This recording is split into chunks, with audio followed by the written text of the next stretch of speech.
سچی توبہ انسان کو کہاں سے کہاں پہنچا دیتی ہے، اس بات کو اس حدیث پاک سے سمجھیے۔ ترمذی شریف جلد نمبر 4 صفحہ 223 پر یہ حدیث پاک موجود، اور اس حدیث کے راوی مصطفیٰ جان رحمت صلی اللہ تعالیٰ علیہ وآلہ وسلم کے بہت ہی پیارے صحابی خلیفہ ثانی امیر المؤمنین سیدنا فاروق اعظم رضی اللہ تعالیٰ عنہ کی ذات مبارکہ ہے۔ یہ وہ حدیث ہے کہ فاروق اعظم رضی اللہ فرماتے ہیں، میں نے حضور کی بارگاہ میں بیٹھ کر اس حدیث کو 7 سے بھی زائد مرتبہ سنا۔ یعنی آقا علیہ السلام جب بھی کہیں بیٹھتے تھے تو یہی حدیث چھیڑ دیتے، یہی حدیث صحابہ کو سنا دیتے، اور صحابہ تو قطعی جنتی ہیں۔ حقیقت میں یہ ہمارے لیے تھا، یہ میری حدیث میری امت تک پہنچے اور میری امت بھی اپنے کریم رب کی بارگاہ میں حاضر ہو کر سچی توبہ کرے۔ میرے آقا علیہ السلام نے ارشاد فرمایا، جس کا مفہوم ہے، فرمایا بنی اسرائیل میں ایک شخص تھا جس کا نام تھا کفل، کاف لام، اپنے زمانے کا بدکار شخص تھا۔ اللہ نے اسے بڑا مالدار بنایا، مال دولت بہت تھا۔ مال دولت زیادہ مل جائے، حسن و جمال زیادہ مل جائے تو پھر نخرہ، تکبر، غرور یہ بھی بڑھ جاتا ہے، پھر نیچے والوں کو کیڑے مکوڑے سمجھا جاتا ہے۔ اب مال بھی تھا، دولت بھی تھی، شہرت بھی تھی، منصب بھی تھا، کوئی گناہ ایسا نہیں تھا جو اس نے نہ کیا۔ کس نے؟ کفل نے۔ کون سنا رہے ہیں؟ ہمارے آقا۔ کن کو سنا رہے ہیں؟ صحابہ کو۔ روایت کرنے والے کون؟ فاروق اعظم کی ذات مبارکہ۔ آقا علیہ السلام نے ارشاد فرمایا، گناہ سے نہیں بچتا تھا۔ اس کی ایک عادت یہ تھی کہ عورتوں سے بدکاری کرتا، زنا کرتا۔ ایک دن صبح اٹھا، اس کے دروازے پہ ایک عورت نے دستک دی، نوجوان لڑکی نے دستک دی۔ نوکر چاکر سے بات چیت ہوئی، کہا مجھے کفل سے ملاؤ۔ ملاقات کروائی گئی۔ کفل نے کہا کیوں آئی ہو؟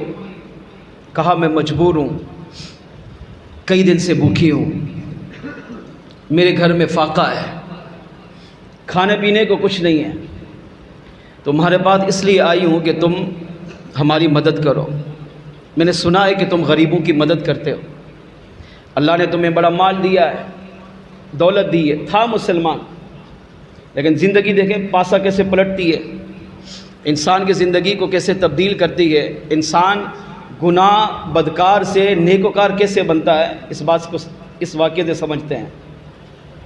کہا اللہ نے تمہیں بڑا مال دیا، سنا ہے کہ تم غریبوں کی مدد بھی کرتے ہو، تو میں نے سن کر تمہارے پاس آئی ہوں، لہٰذا مجھے بھی کچھ مالی تعاون کرو، مدد کرو۔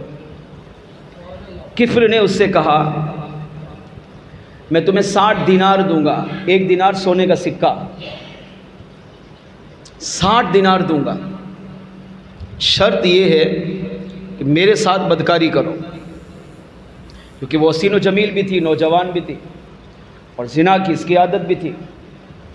اب یہ سامنے والے کی مجبوری سے اس نے فائدہ اٹھایا کہ اس بہانے یہ اپنا بدن میرے حوالے کرے گی تو میں 60 دینار دوں گا اور اس سے زنا کروں گا۔ عورت نے، اس نوجوان لڑکی نے بہت اصرار کیا، مگر وہ نہ مانا، کہا نہیں، یہی شرط ہے، بدکاری کرو، 60 دینار لے جاؤ۔ میرے آقا صلی اللہ تعالیٰ علیہ وآلہ وسلم نے ارشاد فرمایا کہ جب عورت مجبور ہو گئی، اس نے سمجھا کہ اب اس کے بغیر، زنا کے بغیر مجھے مال نہیں ملے گا، اور گھر میں فاقے بھی تھے، تنگ دستی بھی تھی، تو وہ راضی ہو گئی۔ المختصر وقت طے ہوا ہے، اب یہ نوجوان لڑکی کفل کے پاس پہنچی، اس نے 60 دینار اس کے حوالے کیے، یہ گھر گئی اور اپنا جو گھر کا خرچہ تھا اس کو مکمل کیا۔ وقت مقررہ پر دوبارہ ان کے پاس آئے، اب تنہا کمرہ ہے جس میں کفل ہے اور یہ نوجوان حسین و جمیل عورت ہے۔ گناہ کرنا دونوں کے لیے آسان، لوگوں سے بھی چھپے ہوئے ہیں، اور ویسے بھی وہ مالدار تھا، اسے کوئی پوچھتا بھی نہیں تھا، تنہائی بھی ہے، گناہ پر دونوں قادر ہیں، کر رہے ہیں۔ جب یہ کفل گناہ کرنے کے ارادے سے اس نوجوان عورت کے قریب گیا اور بیٹھا کہ اب میں اس سے بدکاری کروں، میرے آقا صلی اللہ تعالیٰ علیہ وآلہ وسلم نے ارشاد فرمایا، صحابہ وہ نوجوان عورت رونے لگی اور کانپنے لگی اور زار و قطع رونے لگی۔ کفل فوراً الگ ہو گیا۔ اس نے کہا آپ رو کیوں رہی ہیں؟ کہ میں تم سے زبردستی بدکاری کر رہا ہوں؟ اس نے کہا نہیں، میں نے تمہیں اس کام پر 60 دینار دیے ہیں، تمہاری رضامندی سے کر رہا ہوں۔ نوجوان عورت نے کہا کہ میں اگرچہ راضی ہوئی ہوں لیکن مجبور ہو کر، میری خواہش، میرا دل، میرا ایمان اس بات کی اجازت نہیں دے رہا کہ میں یہ بدکاری والا کام کروں، لیکن تم نے مجھے مجبور کیا اور 60 دینار اس شرط پر دیے کہ مجھ سے بدکاری کرو۔ تو کہا اگر نہیں کرنا تو چلی جاؤ، دینار واپس کر دو۔ تم تو اس پر راضی ہوئی۔ کہا میں راضی نہیں ہوئی، میں مجبور تھی۔ کہا رو کیوں رہی ہو؟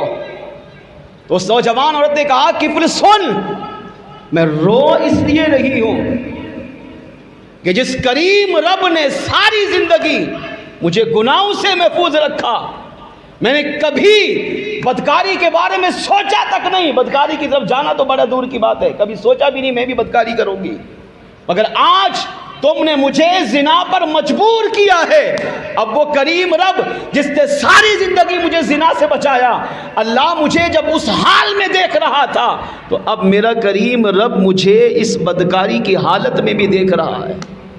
میں رو رہی ہوں، کانپ رہی ہوں صرف اپنے رب کے خوف سے کہ اللہ مجھے اس حال میں دیکھ رہا ہے، اگرچہ میں مجبور ہو کر آئی ہوں، مگر قیامت کے دن جب میں اپنے رب کے سامنے پیش ہوگی اور اللہ نے اس عمل پر مجھ سے پوچھا تو میں اپنے کریم رب کو کیا جواب دوں گی؟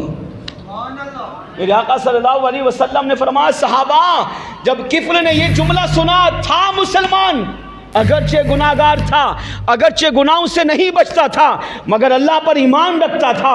آقا علیہ السلام نے ارشاد فرمایا صحابہ جب کفل نے یہ سنا کہ میرے اس گناہ کو میرا کریم رب دیکھ رہا ہے، فوراً اس نوجوان عورت سے الگ ہو گیا، اس سے معافی مانگی، کہا یہ 60 دینار لے جا زندگی گزار، اگر تمہیں اور چاہیے میرے پاس آنا یا پیغام بھجوا دینا، میں تمہیں ساری زندگی کا خرچہ دوں گا، اپنی اچھی زندگی گزار۔ اب یہ کفل نے اپنے آپ کو کمرے میں بند کر دیا، اب غلام پریشان ہے، نوکر چاکر پریشان ہے، ہمارے آقا کو کیا ہو گیا؟ آقا علیہ السلام فرماتے ہیں وہ ساری رات روتا رہا، کانپتا رہا، سجدے میں پڑا رہا، اللہ کی بارگاہ میں معافی مانگتا رہا، یہاں تک کہ روتے روتے اس کا انتقال ہو گیا۔ جب گھر والوں نے صبح دروازہ کھولا دیکھا کفل مر چکا تھا، مگر اس کفل کو سچی توبہ کرنے کی وجہ سے، ندامت کی وجہ سے میرے کریم رب نے انعام کیا عطا کیا؟ میرے آقا علیہ السلام نے ارشاد فرمایا صحابہ جب اس کے غلاموں نے صبح دروازہ کھولا تو دروازے کے مین گیٹ پر یہ لکھا ہوا تھا فَأَصْبَحَ مَكْتُوبًا عَلَى بَابِهِ إِنَّ اللَّهَ قَدْ غَفَرَ لِكِفْلٍ۔ اس دروازے پر یہ عبارت تحریر تھی کہ بے شک کفل نے اللہ کریم کی بارگاہ میں سچی توبہ کی تھی، اللہ نے اس توبہ کی وجہ سے کفل کی بخشش و مغفرت فرما دی۔ فَأَصْبَحَ مَكْتُوبًا عَلَى بَابِهِ، اس کے دروازے پر صبح صبح یہ لکھا ہوا تھا۔ کس نے لکھا تھا؟ کیا کسی دنیا دار نے آ کر لکھا تھا؟ نہیں، میرے کریم رب کے فرشتوں نے لکھا تھا۔